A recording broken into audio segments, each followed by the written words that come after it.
उसी चाय बागान से बंगाल की सरकार चलती है, कई कंपनियों का रोजी रोटी चलता है और हम अपनी पहचान के लिए रो रहे हैं। और आज जब हम तैयार हो गए हैं तो चाय बागान को बेचकर किसी दूसरे को अगर दिया जाएगा तो ये आदिवासियों के साथ बड़ी बेईमानी होगी। आज तक 150 साल में हमारे नाम पर कोई खतियान नहीं बन पाया, इसको समझने की जरूरत है। क्या जीना चाहते हैं कि नहीं चाहते? क्या आप जीना चाहते हो? और जीना चाहते हो तो जीने के लिए बड़े दिल से इस उलगुलान के साथी बन जाओ। दमनकारियों का मुंह तोड़ जवाब है बिरसा, आदिवासियों का कवच है बिरसा, झारखंड को अपने साहस से जगाने वाला वह है भगवान बिरसा।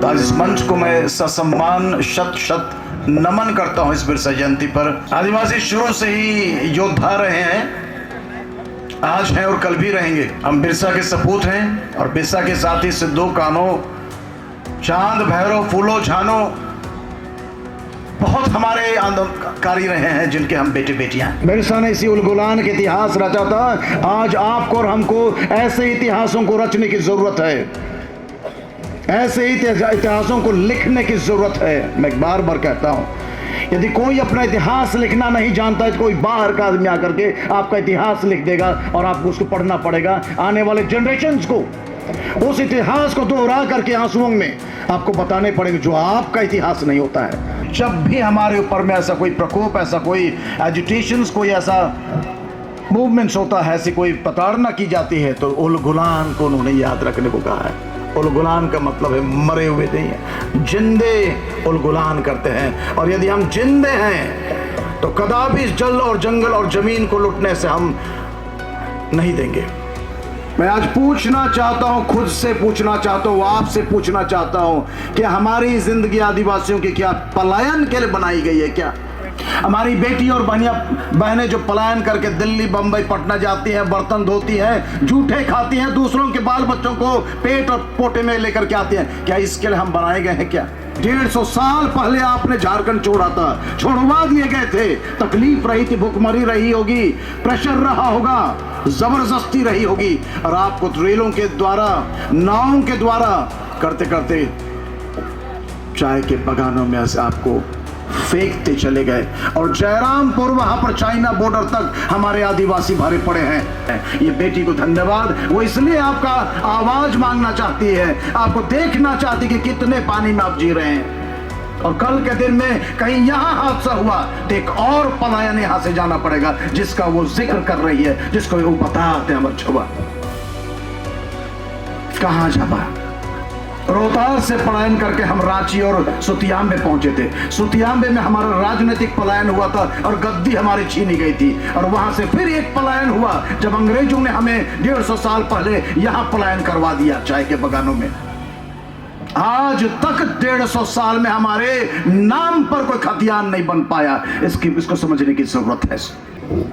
रिसेंटली जो ST/SC एट्रोसिटीज एक्ट्स बने हैं, इसके तहत में किसी भी आदिवासी भाई बहन को, कोई भी गैर आदिवासी भाई बहन गलत ढंग से व्यवहार करता है। क्या व्यवहार का मतलब है?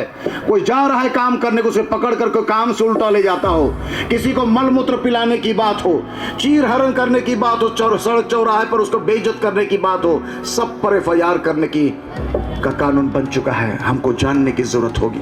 अगर सचमुच में सच्ची श्रद्धांजलि आज उनको देना चाहते हैं, उनको धन्यवाद बोलना चाहते हैं, तो बिरसा के नाम पर, बिरसा के वीर सपूतों को, बिरसा के आने वाले भविष्य को, जो छोटे छोटे बच्चों हैं, इनके अधिकारों को हमें निश्चित करना पड़ेगा कि कल हमारी आंखें बंद होने के पहले, हमारी जवानी खत्म होने के पहले, इन बच्चों को हम अपने कलेजे के टुकड़ों को इनका अधिकार दिला सके। और आज इस मन से बोलना चाहता हूं, हेलो, कि आदिवासी भाई बहन केवल नहीं, लेकिन यहाँ रहने वाले तमाम आदिवासी भाई बहनों के साथ एक साथ इन चाय बगानों में रहने वालों के लिए जमीन का इश्यू निश्चित तौर पर बहुत ही डंके की चोट से आपके ऊपर में तलवार के तौर पर लटक रहा है। इसे जीतने की जरूरत है। एक और देखा जाए, 150 साल से जिन लोगों ने इन जंगलों को साफ किया, बाघ रहे होंगे, भालू जानवर, जंगली जानवर, हाथी रहे होंगे। इन सबों के बावजूद उन्होंने इसे साफ करने के बाद आज 150 साल के बाद उस मट्टी से उनके चिन्हों को हटाने का प्रयास, उनके नाम हटाए जा रहे हैं, उनको हटाने और पलायन करवाने की बात की जा रही है। इसकी लड़ाई एक साथ मिलकर लड़ने होगी। एक बार आप ताली बजा करके एक दूसरे का हौसला इजाफा करें कि कल के दिन में आपकी ये लड़ाई आपके अपने जमीन की लड़ाई है। याद रखिएगा आदिवासियों, आपकी भाषा सुरक्षित है चूंकि जमीन है, आपकी संस्कृति सुरक्षित चूंकि जमीन है, आपका सब कुछ, आपके बच्चे, आपका भविष्य सुरक्षित क्योंकि आपकी जमीन है। जिस दिन ये जमीन आपके हाथ से चली जाएगी, आप सड़क पे आ जाओगे। आपकी संस्कृति, आपके बच्चे, आपका भविष्य, आपकी भाषा, आपके ढोल मांदर नगर सड़क पर आ जाते हैं। जब सड़क पर आ जाता है तो सड़कों पर आने वाले लोगों, हम सड़कों पर चीजें जो बिकने लगती है तो उसे हम बाजार कहते हैं। आदिवासी समाज बाजार नहीं है। आदिवासियों को बाजारू मत बनाओ। इनकी संस्कृति बाजारू नहीं है, इनके बेटियां बाजारू नहीं है, इनके काम करने वाले लोग बाजारू नहीं है, हमारी भाषा बाजारू नहीं है। हम संस्कृति से जुड़े इंसान हैं, लेकिन उसको बचाने के लिए जमीन बचानी पड़ेगी। आज ये भी पूछने की बात है कि आज विश्व हमें क्या कहता है, आदिवासियों के बारे में क्या कहता है।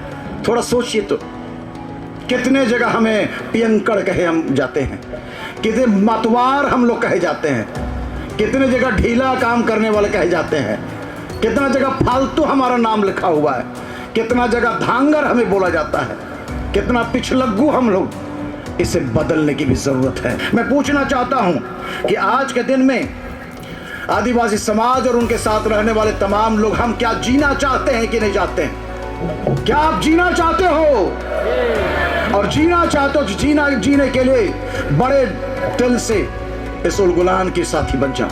अब खुद की आदिवासियत पर विश्वास करने की जरूरत है, अपने बच्चों पर विश्वास करने की जरूरत है, अपने अगुओं पर विश्वास करने की जरूरत है। जागरूक बने, शिक्षित बने, संगठित रहें और अपने कमजोरियों पर आगे आए। संविधान आपके साथ में है और संविधान के अधिकारों को लेकर के एक साथ खड़े होने की जरूरत करें, मेहनत करें और उस ईमानदारी से मेहनत करें। इस मन से बिरसा हम सबों को गुलाम दे के कह रहे हैं, हम मांगेंगे नहीं, हमारा अधिकार, हम अधिकार अपना ले जाएंगे और उस ले जाने के लिए आप सबों को एक होना पड़ेगा।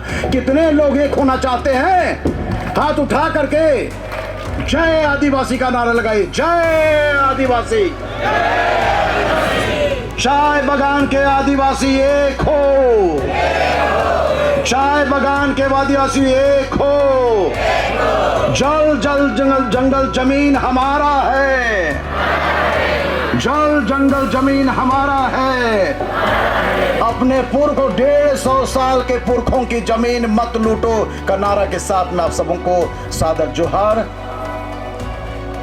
जोहार बोलना चाहूंगा और जोहार बोलना चाहूंगा। इन्हीं शब्दों के साथ आप सबों को इस मंच को इतने समय के लिए देने के लिए, बुलाने के लिए, इतना प्यार देने के लिए और झारखंड के एक आदिवासी बेटे को यहाँ के 150 साल के हमारे पुरखा आदिवासी भाइयों से मिलाने के लिए जो मौका दिया, सब मन के जोहार। जय जिसु।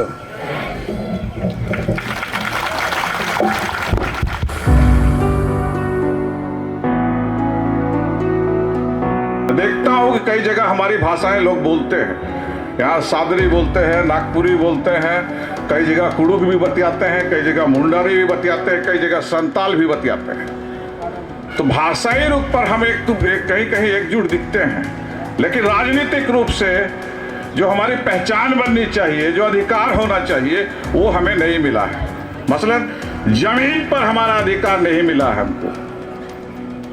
हम यहाँ आज भी धागर और मजदूर के रूप में गिने जाते हैं। तो राजनीतिक रूप से हमारी पकड़ है कि हम एकजुट हैं, लेकिन अधिकार हमारा नहीं है। असम के आदिवासी आदिवासियत के लड़ रहे हैं, अपनी पहचान के लिए लड़ रहे हैं, और बंगाल के आदिवासी जमीन पर अपने मालिकाना हक के लिए लड़ रहे हैं। 200 सालों से ज्यादा हमारे पुरखों ने जमीन काट के जंगल बनाए, जंगल काट के यहाँ पर बनाए, चाय बागान बनाया, उसी चाय बागान से बंगाल की सरकार चलती है, कई कंपनियों का रोजी रोटी चलता है और हम अपनी पहचान के लिए रो रहे हैं। इसलिए बंगाल की सरकार से ये मांग करना होगा आप लोगों को। एक लड़ाई और आप लोगों को जरूरी है कि यहाँ हमको खतियान में हमारा नाम दर्ज होना चाहिए। ममता बनर्जी को ये सोचना होगा। ममता बनर्जी एक अच्छी नेता है, एक अच्छी अगुवा है जो आदिवासी हित की बात करती है, आदिवासियों की भाषा की बात करती है। केजी से पीजी तक हमारी स्थानीय क्षेत्रीय भाषा आदिवासी भाषाओं से कॉलेज यूनिवर्सिटी बना रही है, बस अड्डा का नाम रख रही है, यूनिवर्सिटी का नाम रख रही है, आदिवासी भवन बना रही है। लेकिन जमीन पर हमारा मालिकाना हक देते समय ममता बनर्जी पीछे हट जाती हैं। ये पूरे यहाँ जो बंगाल के जो आदिवासियों को एकजुट होना होगा, क्योंकि हमने जमीन बनाया, यहाँ की आर्थिक व्यवस्था को हमने सुदृढ़ किया। आज भी हमारे आदिवासी मेहनत करके यहाँ की इकोनॉमी, यहाँ की आर्थिक व्यवस्था को मजबूत करते हैं। तो एक लड़ाई पहचान के साथ जमीन की लड़ाई आपकी बहुत जरूरी है। और असम के आदिवासियों के लिए एकजुट होकर हमको उनकी आदिवासियत के लिए, आदिवासी का दर्जा दिलाने के लिए लड़ना होगा। 80 लाख से ज्यादा आदिवासी है हमारे वहाँ असम में, और यहाँ भी हमारी बहुतायत संख्या है, लेकिन जमीन का अधिकार नहीं है। कब तक हम धांगर और मजदूर के रूप में चिन्हित होंगे? पूरी तरह राजनीतिक लड़ाई है। यहाँ राजनीतिक सोच पैदा करनी होगी आप लोगों को। सामाजिक रूप से हमको एकजुट होना होगा। नाच गान रीच रंग में हम बहुत मजबूत हैं। हमारा ढोल मांदर नगड़ा बहुत मजबूत है। एक डुगडुगी पीटने की आवश्यकता है यहाँ पर। इसलिए युवाओं के ऊपर बहुत बड़ी जिम्मेवारी है। जिसको आपने चुना है, जिसको आपने यहाँ का अगुवा बनाया है, जो हमारे यहाँ के एमएलए हैं, जो यहाँ से हमारे मंत्री हैं, उनसे सवाल पूछिए कि हमको आप कब मालिकाना हक दे रहे हैं। 200 साल से ज्यादा हो गया। ये एक बड़ा सवाल है। तो साथियों, बहुत बहुत धन्यवाद आप लोगों को, और आप लोगों ने हम लोगों को बुलाया, अपनी बातें रखने का मौका दिया। कम समय है।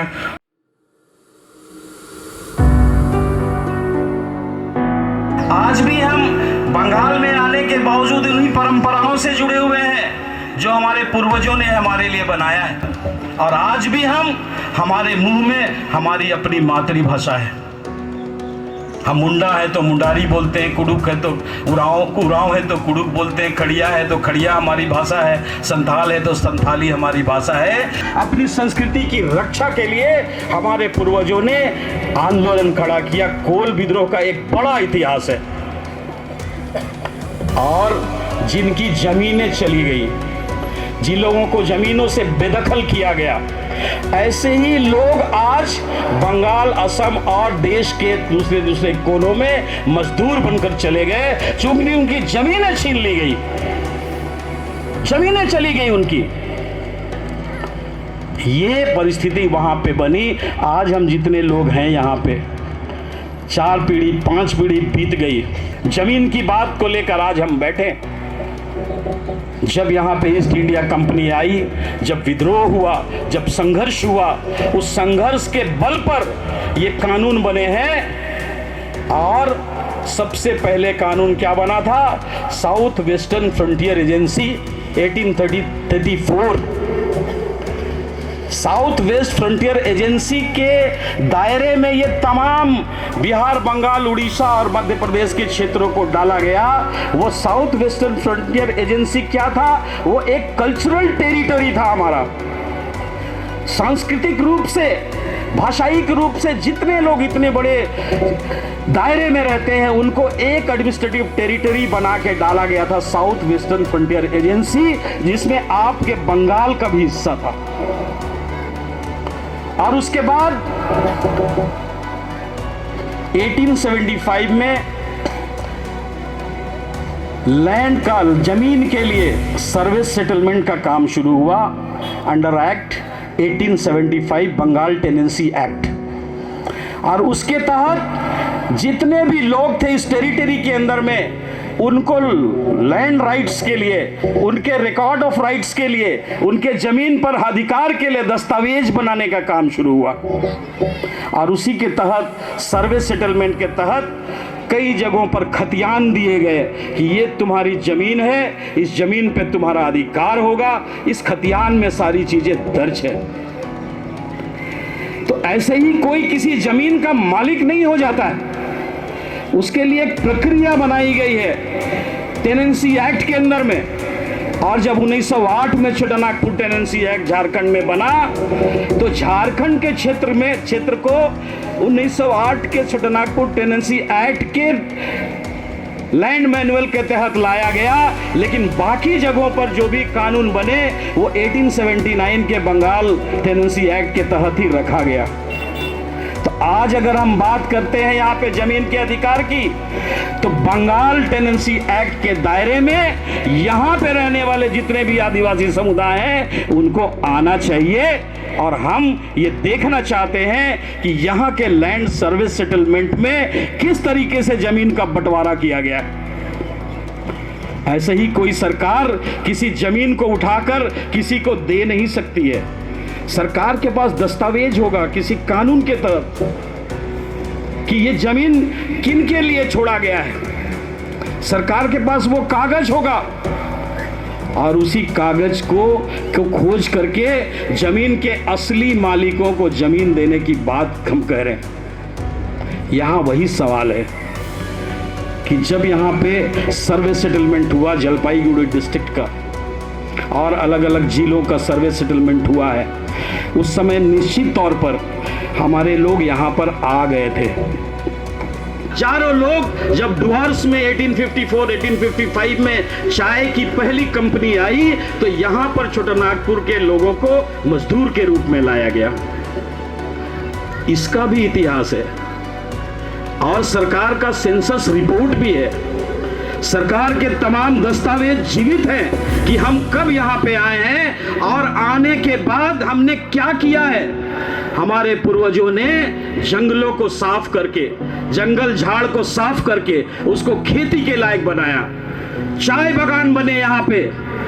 और आज जब हम तैयार हो गए हैं तो चाय बागान को बेचकर किसी दूसरे को अगर दिया जाएगा तो ये आदिवासियों के साथ बड़ी बेईमानी होगी।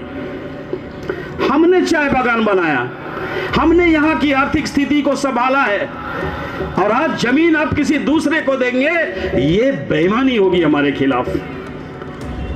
इसीलिए इस बात को समझकर कि वो जो जमीन पर अधिकार है ये हमारा संवैधानिक अधिकार है और ये मत समझेंगे कि अब हम कहां जाएंगे। परिस्थिति तो बन रही है, चाय बागान को उजाड़ के वहां पे मॉल बनाएंगे, सुपर कॉम्प्लेक्स बनाएंगे, बड़े बड़े बिजनेस एस्टैब्लिशमेंट बनाएंगे। कहां जाएंगे आप? बहुत सारे लोग निराश हो जाते हैं, हताश हो जाते हैं। तो झारग्राम होते हुए जितना बॉर्डर इलाका है, पुरुलिया, बांकुड़ा, मिदनापुर और नॉर्थ बंगाल का जो पूरा यहाँ से इलाका है, डुआस, नगराकाटा से लेके एकदम हसीमारा तक और उसके बाद अलीपुर, उधर लखीमपुर और गुवाहाटी से लेके पूरा तेजपुर और तेजपुर से डिब्रूगढ़, तिनसुकिया तक, ये सारा आपका इलाका है। हमारा लक्ष्य उतनी तेजी से आगे बढ़ेगा। मैं एक टास्क देके जा रहा हूं कि आप एकजुट होने की प्रक्रिया शुरू करिए, एकजुट हो जाइए और उसके बाद हमारा एजेंडा आगे बढ़ेगा और उसके बाद जितनी जल्दी आप एकजुट होंगे उतनी जल्दी हम लक्ष्य की ओर बढ़ेंगे। धन्यवाद।